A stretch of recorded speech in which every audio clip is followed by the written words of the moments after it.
Asaktir anabhishvanga Ushadhara grihadishu Puttradhara grahadishu Nityam cha samachittatvam Nityam cha samachittatvam Ishtanishtopapatishu Ishtanishtopapatishu Mai chanena yogena Mai chananya yogena bhaktiravyavicharini Bhaktirapyachini vivikta desha sevitvam Vivikta desha sevitvam arate jana samshitsadi.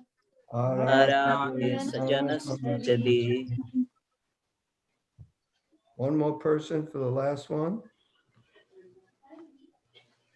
Adhyatma jnana nityatvam Adhyatma jnana nityatvam Tattva jnanartha darshanam Tattva jnanartha darshanam Etaj jnanamiti proktam Etaj jnanam iti proktam Ajnanam yadatonyatha.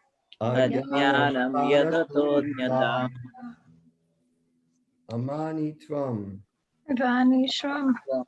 Humility. Humility. Adambitvam. Adambitvam. Pridelessness. Pridelessness.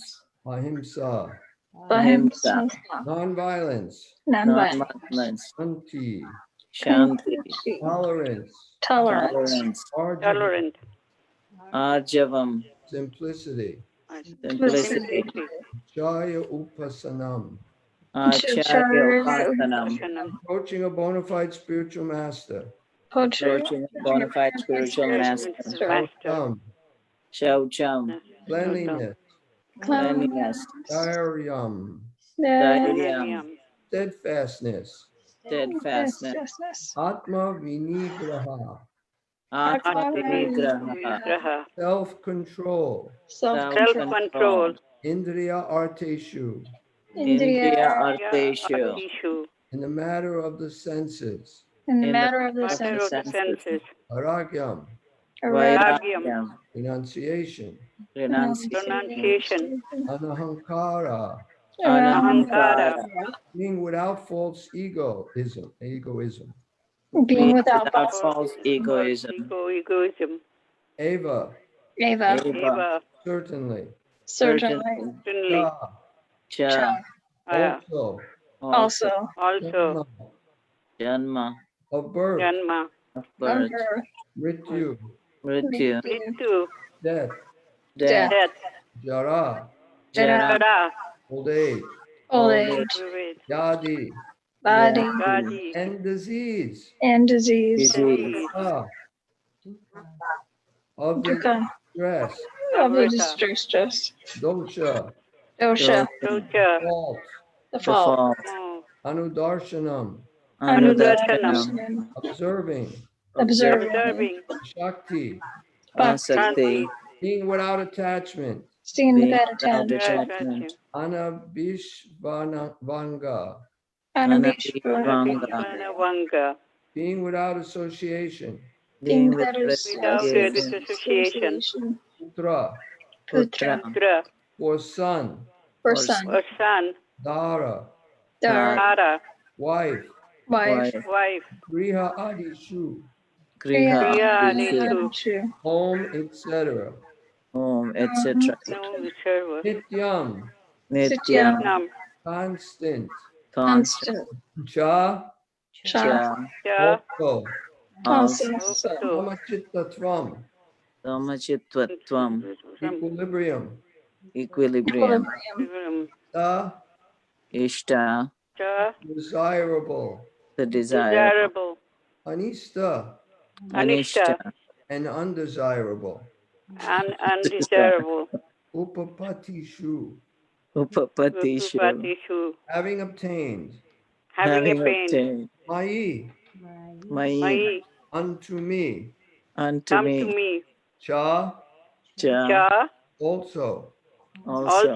Ananya yogena.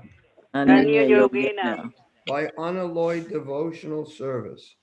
by By unalloyed devotional service. Devotional service. Bhakti, Bhakti. Devotion. devotee. Devotion. Avyapicharini. Anya Picharini, Without any break.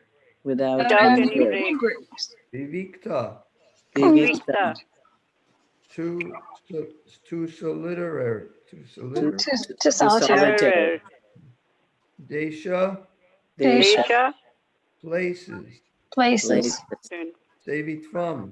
Sivitvam. Aspiring. Aspiring. Aspiring. Arati. Paraki. Being without attachment. Being without attachment. Jana samsadi. Jana Samsadi. People in general. People in General. Adhyatma. Adhyatma. Pertaining to the self. Pertaining to the self. Pertaining to the self. Jnana. Jnana. Jnana. In knowledge. In knowledge. Nityatvam. Vidyatam. Constancy. Constancy. Tattvajnana. Tattva-jnana, Jnana. Of knowledge of the truth. of Knowledge knowledge of the of truth. the truth. Artha. Artha, Artha. For the object. Of The the object. Darshanam. Darshana. Darshanam.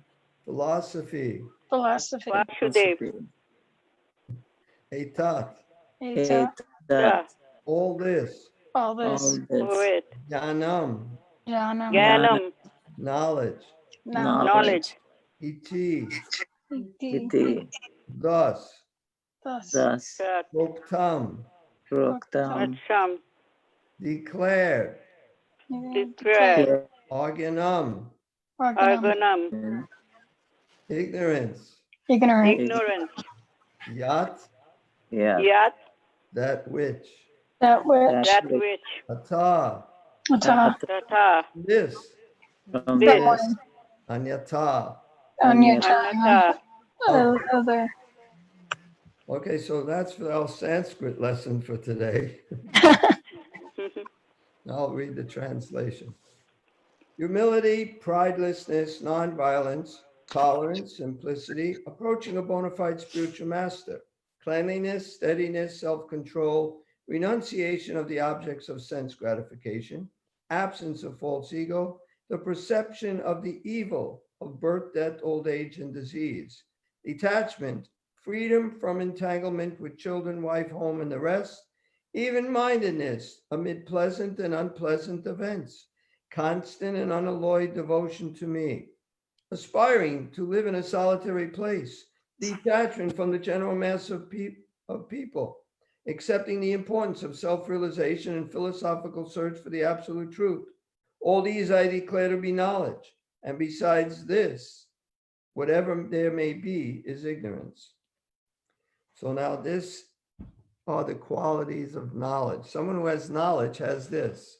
They're humble. Actually, we generally see people with a lot of knowledge as far as material, when they have PhDs, they're generally not humble. So that's not the quality of knowledge that they have. They're usually puffed up, arrogant. Not always. There are humble devotees with PhDs, but generally PhDs. I'll give an example. Stamber gives excellent classes. I don't know where he is anymore, but he used to. But there was a program that some temple, they invited, there was these PhDs. They wanted to invite a devotee to give a lecture on Krishna consciousness. So they picked him because Stamber gives excellent classes. But they said, no, the person who's giving the class has to have a PhD. They don't want to hear from anything lower than that. So they got a doctor, devotee, doesn't give that great of classes, but he's got a PhD. And that he went and spoke. I mean, he may give good classes, but not nearly as good as Stamber would give. So sometimes when you have a PhD, it just goes to your head. You can't hear from anybody else who doesn't have a PhD because you know they're the only ones who know anything. So these are qualities of knowledge, and you have to have humility, pridelessness, And humility and pridelessness are pretty much the same thing. These are the first two qualities of knowledge that Krishna says. How important is that? He's saying the same thing in a different way. Pridelessness, no pride. He's not proud. Humble. He's humble and he's not proud, which is almost saying the same exact thing. So Krishna, what I can see is emphasizing how important these two first qualities are, of a devotee. And if a devotee is humble, even if he has problems, spiritually he may have problems, maybe following the principles, whatever it may be. But if he's humble, then he can get the mercy of the other Vaishnavas. Otherwise, if he's puffed up, then it's really difficult to help such a person. So I just, instead of going over each one of these, I'll read in the purport where Prabhupada goes over them, and then I can elaborate if there's any time. This process of knowledge is sometimes misunderstood by less intelligent men as being the interaction of the field of activities, which is the body, but actually this is the real process of knowledge. If one accepts this process, then the possibility of approaching the absolute truth exists. This is the real process of knowledge. Even though Krishna in this chapter is talking about the kshetragya, the knower of the body, the two knowers of the body. He's talking about a lot of this jnana stuff. And here, Prabhupada is saying this is the real knowledge. If one accepts this process, then the possibility of approaching the absolute truth exists. So sometimes you might get into understanding all of these other things, and you get puffed up, thinking you're so smart, knowing these material interactions of the material modes of nature, the different senses, the 5 working senses, 5 knowledge acquiring senses, the 11th sense or the sense within the mind, and so many of these things. What's happening? Something came up. Pay with PayPal. I don't know what that's all about.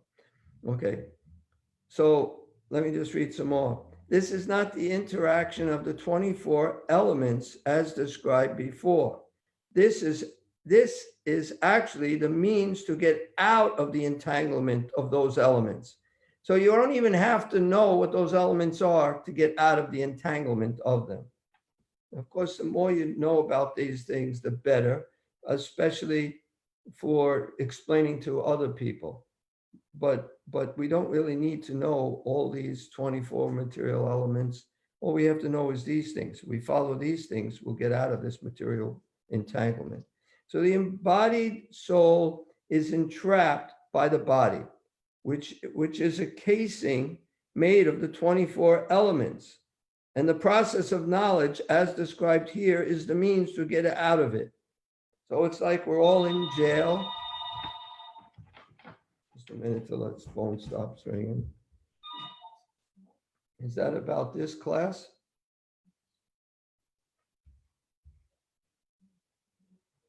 I guess not. Okay. The embodied soul is entrapped by the body, which is a casing made of the 24 elements, and the process of knowledge, as described here, is the means to get out of it. So it's like there's 24 elements, is like the prison bars, and we're stuck within this prison, and the prison bars are maybe made of iron or steel, but there's a way to get out. You want to get out of prison? This is the way. You follow these principles here, you develop these qualities of knowledge, and you get out of this prison house. Of all the descriptions of the process of knowledge, the most important point is described in the first line of the 11th verse.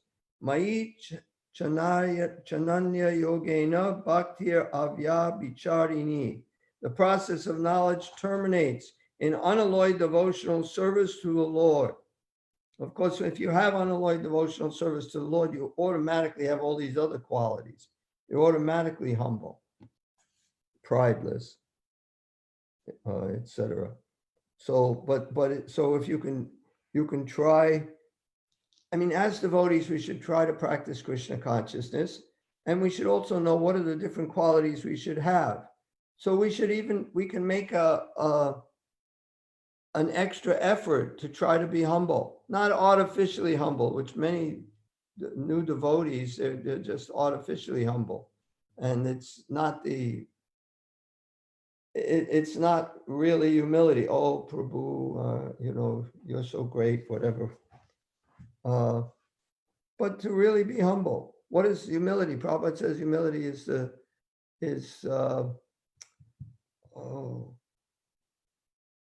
well, he says one thing, honor or dishonor for someone who's humble, honor or dishonor is useless. Honor or dishonor pertaining to this body is useless.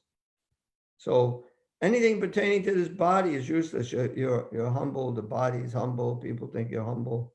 That's useless. But if you're genuinely humble, you don't care.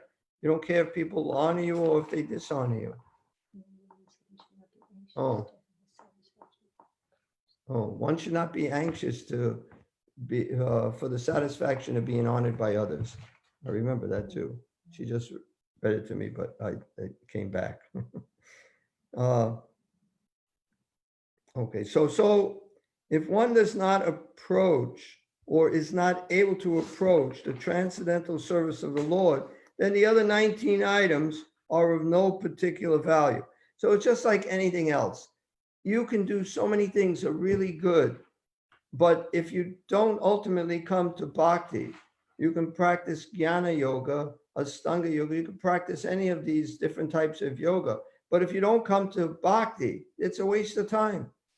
Basically, it's all just to help us come to bhakti. So when we develop these qualities, it's easier to come to bhakti, to come to loving devotional service to the Lord. But if you don't come to that, even if you have these other things, it's a waste.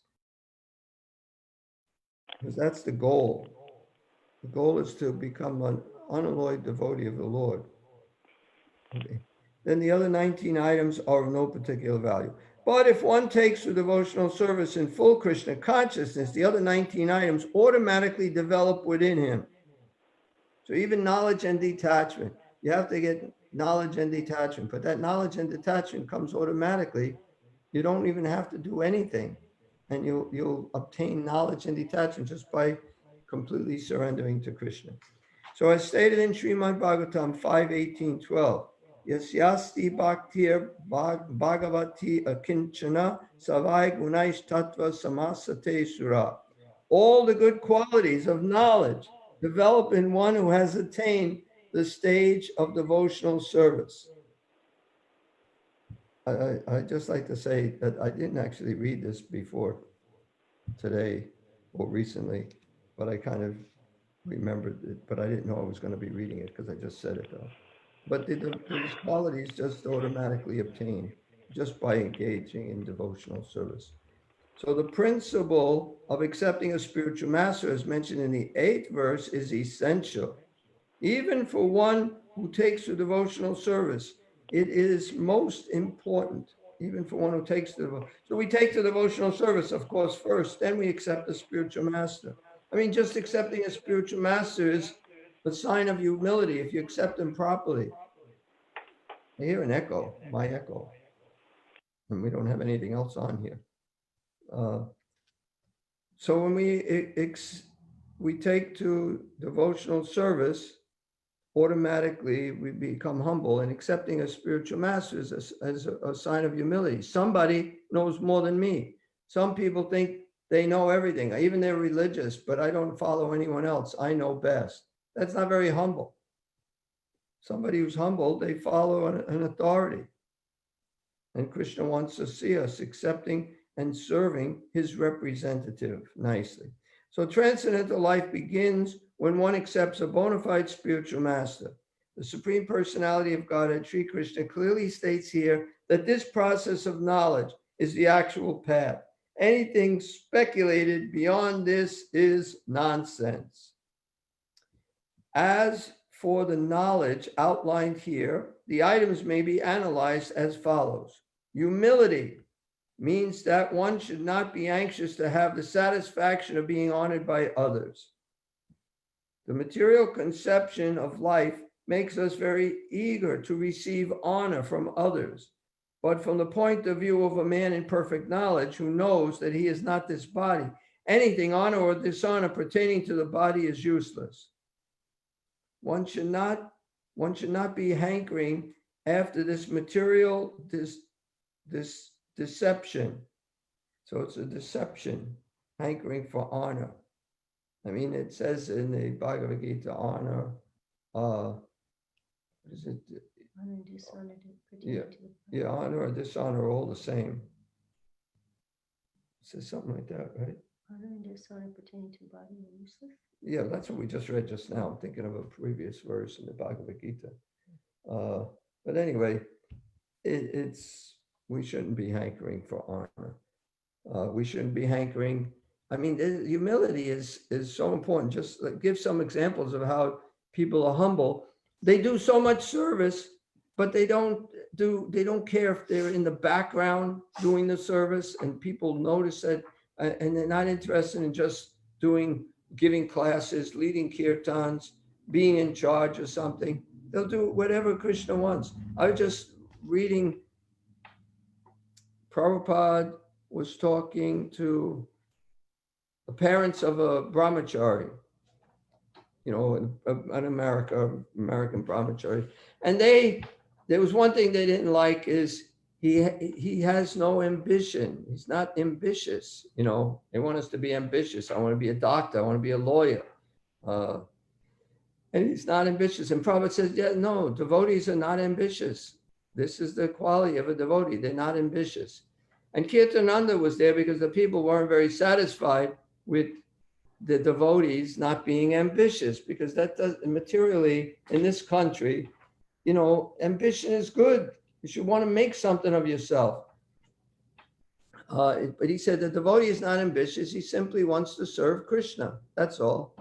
And then Kirtanananda was there, and he tried to explain to the parents of this brahmachari what Srila Prabhupada meant. He said Srila Prabhupada meant that they're not materially ambitious. And Prabhupada corrected him, saying, no, they're not ambitious. So we're not even spiritually ambitious, that I want to be a temple president, that I want to be a GBC, that I want to be a sannyasi. Not even spiritually ambitious. He said they just want to serve Krishna. So it's not like we should want to do any special service for Krishna. It's whatever Krishna wants us to do. We're satisfied. We're not looking to do any more. So that's what it means to not be ambitious, even spiritually. I mean, we should want to please our spiritual master, but whatever way Krishna would like us to do it is fine. If our spiritual master gives us instruction, like Bhakti Siddhanta gave Srila Prabhupada to preach this Krishna consciousness to the English-speaking people, then he went and he did that.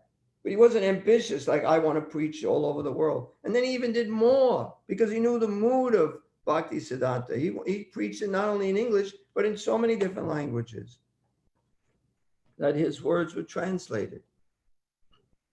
So this is the way the devotee should feel, is he's satisfied just serving Krishna. He's humble. He's not looking for any special service that I want to do this or I want to do that. I don't care what I do as long as Krishna is pleased. As long as that's what Krishna wants me to do. So the material conception of life makes us very eager to receive honor from others. But from the point of view of a man in perfect knowledge, who knows that he is not this body, anything, honor or dishonor, pertaining to this body is useless. One should not be hankering after this material deception. People are very anxious to be famous for their religion. And consequently, sometimes it is found that without understanding the principles of religion, one enters into some group which is not actually following religious principles, and then wants to advertise himself as a religious mentor. As for actual advancement in spiritual science, one should have a test to see how far he is progressing. He can judge by these items. How much is becoming humble? How much is becoming nonviolent? I mean, that's the third quality, nonviolence. Is he eating meat? You know, people talk about, you know, nonviolent and even how they love animals, but they eat them. Nonviolence is generally taken to mean not killing or destroying the body, but actually nonviolence means not to put others into distress. People in general, of course, devotees sometimes put people in distress, but I'm talking about in a good way. We may accidentally put them in distress because we're on a false ego platform trying to show how smart we are, whatever. But sometimes devotees put people in distress because they preach to them and the people don't want to hear the facts of life, of how you're not the body or whatever it might be. So it may distress them a little. Even Krishna says, don't preach them, don't unsettle them. But Prabhupada explains, because the devotees know the purpose of Krishna, and that's so he enjoys. So therefore, they take this risk of disturbing themselves and going through so much trouble just to try to help these people. But in general, we should not put people in distress. So people in general are trapped by ignorance in the material concept of life, and they perpetually suffer material pains. So unless one elevates people to spiritual knowledge, one is practicing violence. So you have to try to help them. They may think they're putting them in distress, but it's ultimately to help them. Just like a doctor sometimes has to cut you open to help you. I mean, normally you don't like people cutting you open, but sometimes it's necessary. So one should try his best to distribute real knowledge to the people so that they may become enlightened and leave this material entanglement. That is nonviolence. So nonviolence doesn't mean you're just not physically hurting people, but if someone is suffering, and everyone in the material world is suffering, and the reason they're suffering is a lack of God consciousness, and they're going to continue suffering birth after birth after birth. So therefore we have to help them relieve that suffering. That's nonviolence. You can't just sit back. Just like you see somebody on the street, they just fall over. You know, generally you go over, you try to help them out if it wasn't the coronavirus. But you know, you just rush to try to help this person. So similarly, the person is in ignorance, you should try to help get him out of that ignorance. That's nonviolence. Tolerance means that one should be practiced to bear insult and dishonor from others. So we're talking about we shouldn't want honor, we should be tolerant and bear dishonor. People can say what they like, and not just external say, oh, it doesn't bother me, but it really doesn't bother me because I'm taking shelter of Krishna, because I'm also seeing this person as a fool. Prabhupada talks about sometimes there's a big wedding, big parade, and there's elephants marching, but then the dogs, they bark at the elephants, but the elephants just keep marching. So similarly, sometimes people as devotees, they may bark at us like dogs, and we just don't really take it too seriously. The elephants don't take the barking of the dogs very seriously. Although I did have an instance where I saw this one dog barking, this elephant in Mayapur. I'd go there in the morning and see him, and he'd pick up this banana leaves, and he hits himself in the back, hits himself on this side, hits himself on this side, puts it on the ground, holds it with his foot, and with his trunk, he rips up all the leaves and puts it in his mouth. And he does this ritual. I don't know why he does it, but he does it. And I didn't even ask him because I know I wouldn't be able to understand what he said. So, but one time this dog is barking, he picks it up, he goes like this, he goes like this, goes like this. But before putting it on the ground, he goes to hit the dog, and the dog ran away. So sometimes the barking of the dog bothers the elephants.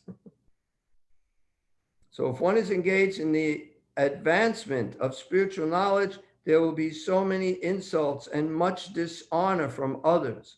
This is expected because material nature is so constituted. Even a boy like Prahlad, who only 5 years old, was engaged in the cultivation of spiritual knowledge, was endangered when his father became antagonistic to his devotion.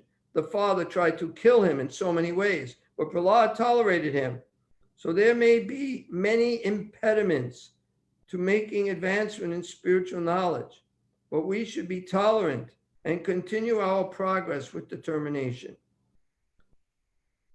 Okay, before I go on, because this is a very long purport, I don't know how far I'm going to get. I'm going as quickly as I can.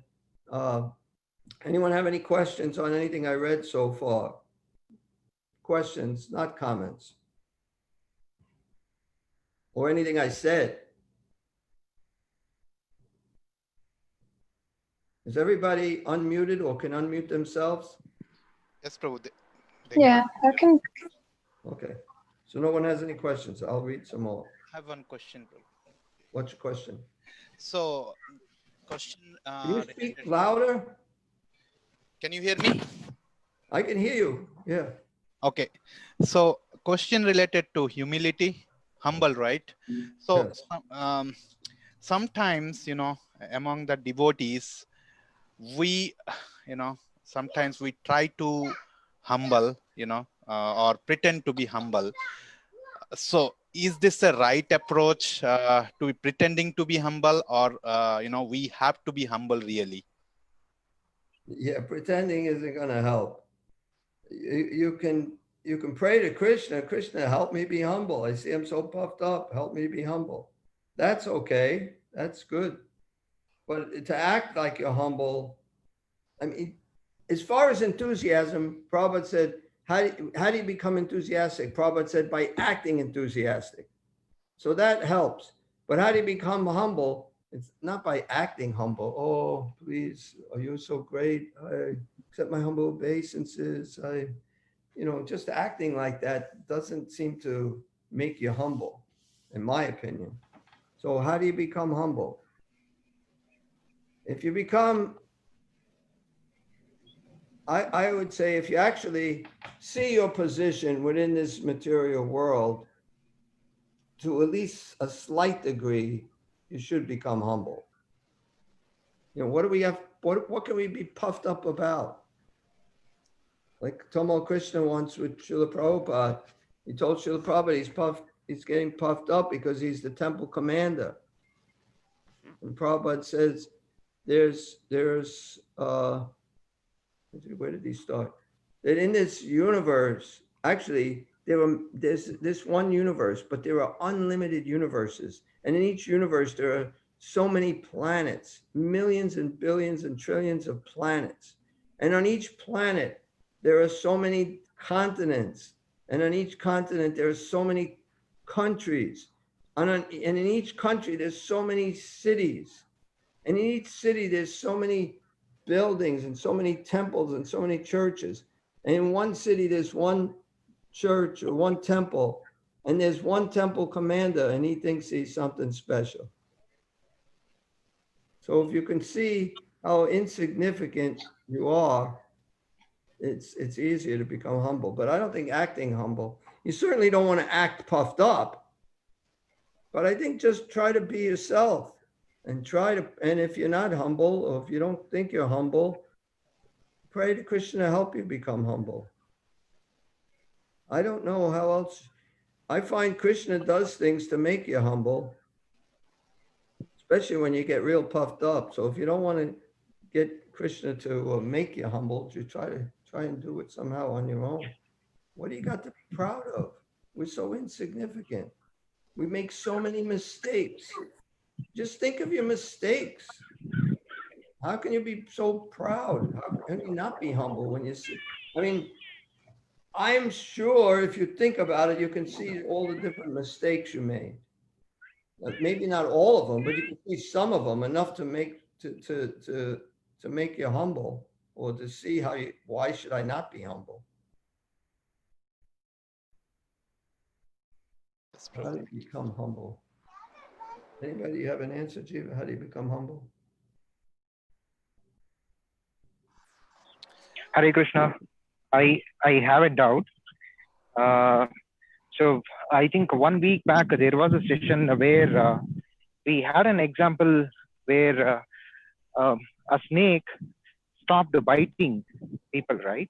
And people took advantage of it and started pelting stones on the snake.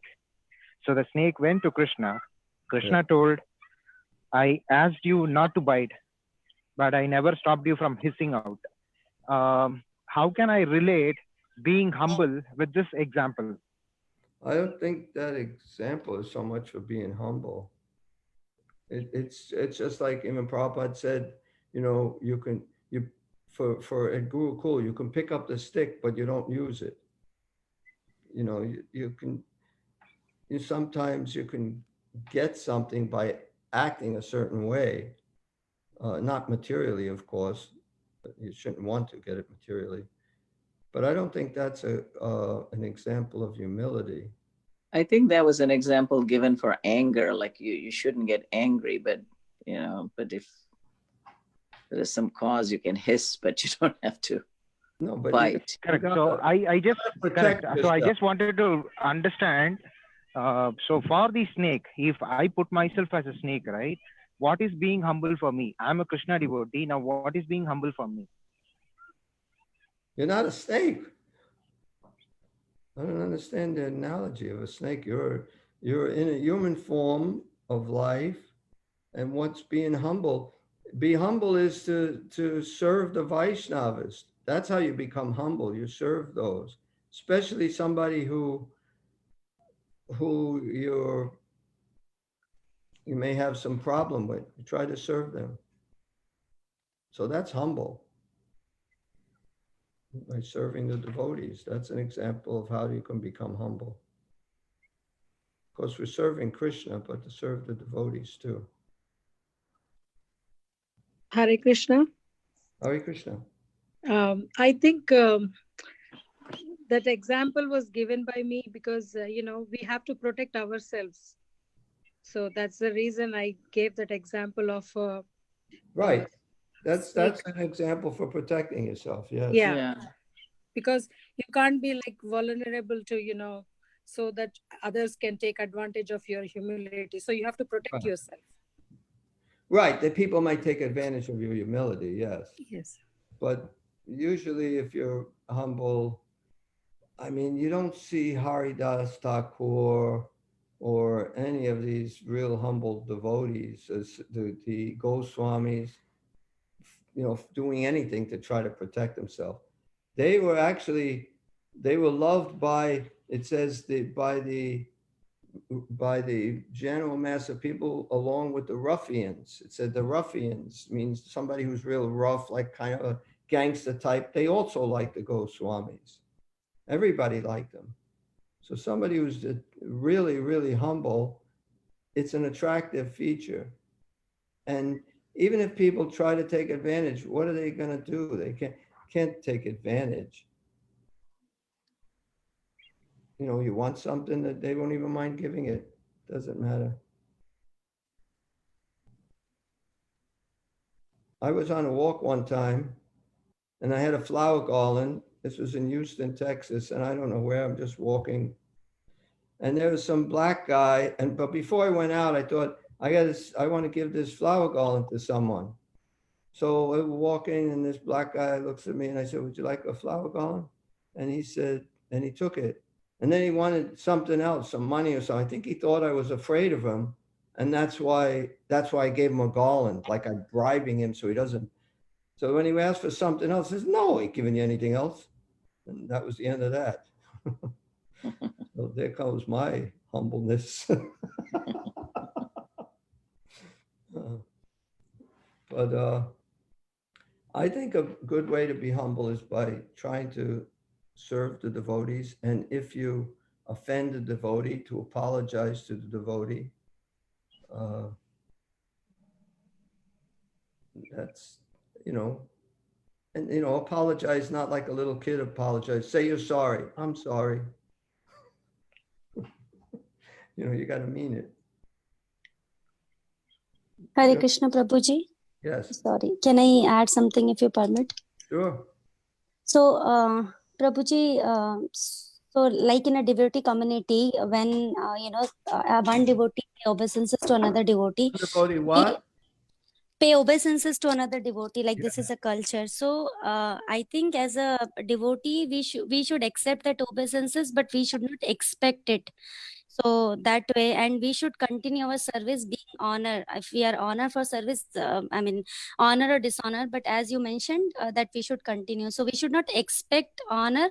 At the same time, if somebody is providing, then we can accept it. Like if devotees paying obeisances, cannot say that, oh, I am very humble, you cannot pay me obeisances.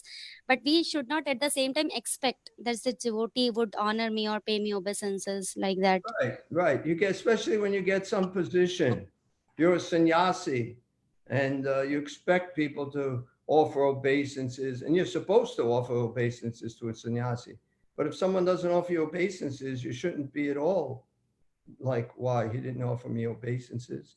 You know, you shouldn't. You're right. You shouldn't be expecting it, even if you're in a position where you're supposed to get it.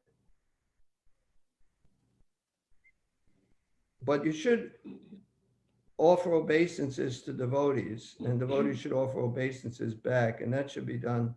It used to be done a lot more years ago. Pyari Prabhu, can you explain Trinadapi Sunichena in this regard? Can you explain Trinadapi Sunichena? Oh, humble in the straw in the street. Well, the straw in the street, that's really a humble position.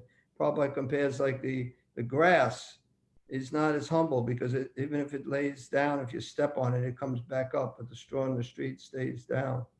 So we should be humbler than a straw in the street. It's pretty humble. And it's one grass of many. What? And it's one grass, humble as a grass, you know, it's one piece of grass by itself is not recognizable, you know, but all together. So it's not, doesn't seek designation, a distinction, you know. We're not even talking about grass, we're talking about the straw in the street. Oh, okay. But it's a good point about the grass. Yeah, if you're a piece of grass, you know, you might think you're great, but who notices you?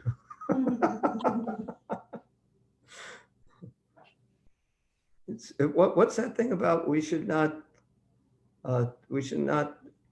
think We shouldn't think less of ourselves, but think of ourselves less. Yeah, we shouldn't think less of ourselves, but we should think of ourselves less. I think we can practice taking the humble position also by not seeking recognition for whatever we do. Yeah, I think in the Jiva's mentioned how not to seek recognition for what we do. I think we should try to do some humble service. I remember one devotee here. My problem with this devotee was he didn't. We talked about it. I talked to Naranjana Swami about it, and we talked to the devotee. He's not here anymore, so don't have to try to figure out if it was this guy or that guy. But I says he only wants to lead kirtan. I said he doesn't want to do any humble service. So we talked to him, and then he did a little bit of humble service, but then he stopped. But we should be willing to do anything for Krishna, not just where, you know, leading. We don't have to be a leader. We should just do what Krishna wants. Prabhupada says, do the needful. If something needs to be done, you do it. That's it. It's not hard. You know? Okay. I mean, humility is a really good topic, and we could go on for a very long time. And I don't mind if anybody has anything else to add, but, you know, anyone have my any opinion for I can't hear you. gaining any knowledge, Upendra here. Okay. So to gain any knowledge, you need a guru, and to understand that the guru knows more than me, one has to be humble. Yes. Yes. You cannot say, I know more and expect to get the knowledge. Right. Right. And there would be no reason to accept the guru if you know more. Right. Right. So it's shown that, and one should actually feel like a fool in front of his guru, not like I know something. And with Srila Prabhupada, so many devotees, they've had experiences. Like one devotee knew that when Srila Prabhupada goes on a walk, he would ask about things. He would say, what's this, what's that? So this one devotee in Hawaii, He learned everything about all these different things because he wanted to show Srila Prabhupada that he knows all this stuff when Prabhupada asks about something. And then when Prabhupada went on a walk, there was one statue that he didn't learn. And Prabhupada said, "What is this?" And he didn't know. So you don't try to impress your spiritual master with how much knowledge you have, because then you're going to look like a fool. But maybe it was Srila Prabhupada's way of making this person engage his time in learning rather than in some unfruitful activity. Yeah. So he kept asking questions, and since Srila Prabhupada knew the true motivation of this person, that he wants to impress, so to impress, he's going to spend his time to learn, because I'm going to ask some question, and he wants to be the smartest of the devotees. Yeah, no, it was definitely humbling. It was humbling. And it was also wonderful for him because he saw Srila Prabhupada. That's the only thing he asked, the one thing he didn't know. That is the key to, that is the proof of a great guru. Yeah. Or a good boss in office environment. He should ask you the only thing that you're not done. Yeah. The boss in my first company, he was so amazing. He had about 10 of us working under him. And somehow, he used to ask us about something, right? Have you done this? Have you done that? Whatever. And when we used to speak or talk to each other over lunch, we used to realize that to each of us, he asks only that thing that got left out. So in his mind, he had a map of all of us doing something, and he knew when each of us would be at what stage. Yes, expert. Yeah. Oh, my phone died. I'm sorry. And Bhakti Siddhanta Saraswati is a great example. I mean, he was such a learned scholar. Yes. But Gaur Kishore Das Babaji, he so humbly approached him. And he even tested him, that he really qualified to take initiation under him, Yeah, Gaur Kishore Das was like illiterate. Yeah, exactly. He was so spiritually advanced. And Bhakti Siddhanta was like he was known as the walking encyclopedia. Mm-hmm. He was so smart. He knew everything. He knew astronomy. He just knew so much. He was a real genius. And he approached this illiterate person to accept him as his spiritual master. And then you would think, like, if I had somebody PhD approaching me, of course I'm not initiating, but if I was, and I'd feel pretty good to accept them as my disciples. So you would think Gaur Kishore Das would be so pleased to have Bhakti Siddhanta, but he said no, he wouldn't do it. Then he came back and he said, okay, he said, I'll ask Krishna and see what he says.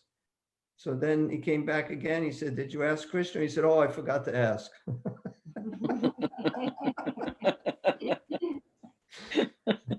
And then eventually, Bhakti Siddhanta was going to commit suicide, throw himself off this bridge if he didn't accept him. And then he finally accepted him. So, you might think, I mean, we don't know. We can imagine if it was a normal person, Bhakti Siddhanta, like maybe he was setting an example. Maybe, I don't want to be offensive, but let's just say he's thinking, wow, he's going to accept me because I'm so smart. I don't think he was thinking that, but others may. So therefore, this whole thing played out that way, where he wasn't interested in accepting him, but then he did accept him. And he was so spiritually advanced, Gaur Kishore Das Babaji, so he can help him. So one of the smartest people materially is accepting an illiterate as their master and serves him faithfully.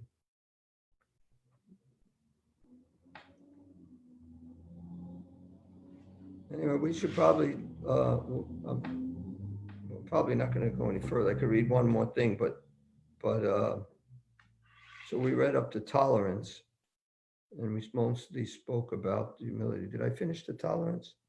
So there may be many impediments in making advancements. What? I think so. Did you read Yes, Prabhuji, you finished tolerance. You read about Prahlad Maharaj. Okay.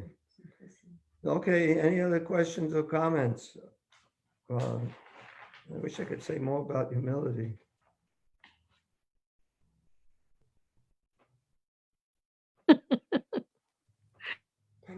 Are you laughing at me?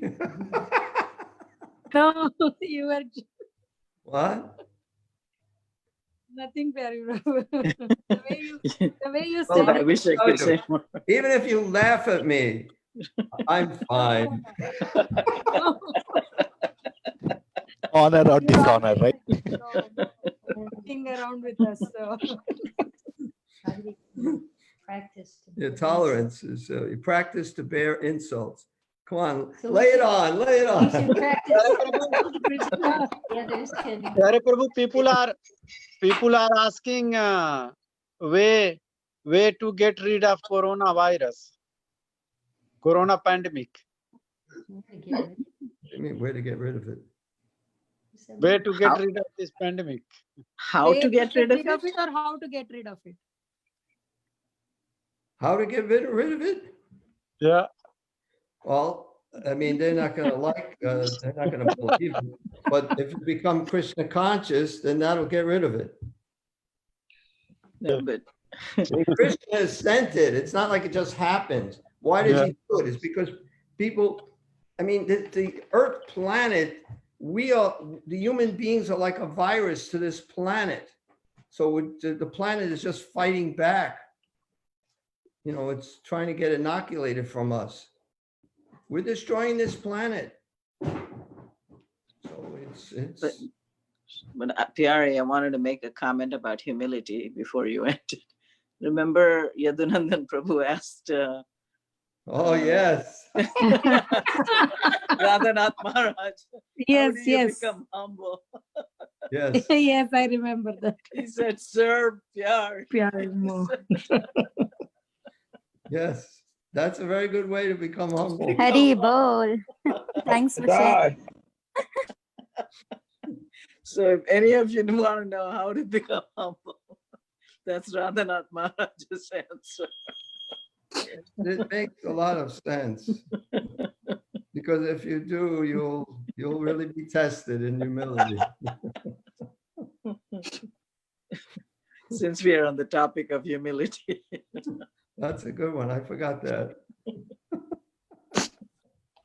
But I think this corona situation is really making us all listen to Bhagavatam, Kathas, connected with, we are having this Zoom.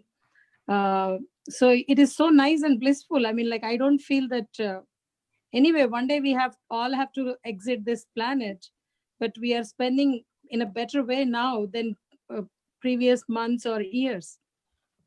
Well, a lot of us are taking advantage of this situation to make some more spiritual progress. Exactly. Yeah. But most people are taking advantage, even materially, to cut down on more Consumption, gratification and so many things, and just like staying at home with their family, and the whole planet is getting cleaner. I just read where the Jamuna is the cleanest it's ever been. It's like, I mean, not ever been, yes, but in recent history. So it's really helping in a lot of things. I mean, it's killing a lot of people, and a lot of people are getting real sick, but at the same time, it's the only thing that can get us to change our ways, at least temporarily. But by temporarily changing our ways, we can see it can be done. Of course, now they open it up and you see these people who are not very intelligent, just all hanging out, big, huge crowds, no masks, no nothing. Everything is wonderful. We'll see what happens with that. And the virus may also go away, just by itself. Krishna can do whatever he likes if we learn some lesson from it. I mean, here we learned how to use Zoom and for spreading Krishna consciousness. And I think this Zoom, even once we have the temple, can be continued, and we can be, all our programs can be on Zoom. And for some people who can't come to the temple, or at least in the beginning, who don't want to come to the temple, because, you know, they don't want to take a risk of getting the coronavirus when we first start going back, we'll continue with the Zoom classes. That will be wonderful, Pyari Prabhu. I think it's really good. I like it. Oh yeah, we should Yes, I definitely like it as continue well. with it. Itamala, what'd you say? I said we should definitely continue with this. Yeah. We all have difficulty getting to the temple for a class, but a Zoom class is nice. We can just take it from our home. Yes. Yes, we have to get even more people. I like. Can we have class every day? What? Can we have class every day? Yes. Yeah. Yes, yeah. I mean, the people don't have to come every day, but when they can, at least it's available to them. And This is Itamala, wonderful. you come pretty much every day. Yeah, I don't think I've learned it. I've never learned enough about Bhagavatam and Bhagavad Gita since COVID. Yeah, it's a blessing in that sense. Yes. Maybe people realize how fragile their whole existence is, and How all what? the plans that otherwise were deferred for future, we'll do this when we grow up later. All those plans then come into action. Bucket list items. Oh. Yeah, maybe, hopefully people see that their bucket list items are not that important. Yeah. Anyway, people are learning a lot. People are becoming a little bit more spiritual. And that's what's missing in this, on this planet. There was a video I saw when you mentioned about Jamuna waters. I remembered a video that someone had shared on the internet, and he actually showed crystal clear waters, whereas Jamuna used to be the most polluted rivers Yes. for quite some time. Yeah. Anyway, It's like the Lord Krishna has hit the reset button. Yes. You people have made too much of a mess. I need to reboot this place. This wasn't my plan. I like that. That's good. Reset button and reboot it. Right. It's really going slow and really nothing's messed up. So we'll reboot. Well, it's working so far. Okay. Thank you all very much. Hare Krishna. So who's giving? Hare Krishna. Start with simplicity. Hare Krishna. Glories to Hare Srila Krishna. All good to Srila Prabhupada. Hare Krishna, Prabhuji. All goes to Shri Krishna. Hare Krishna, Prabhuji. Thank you so much. Hare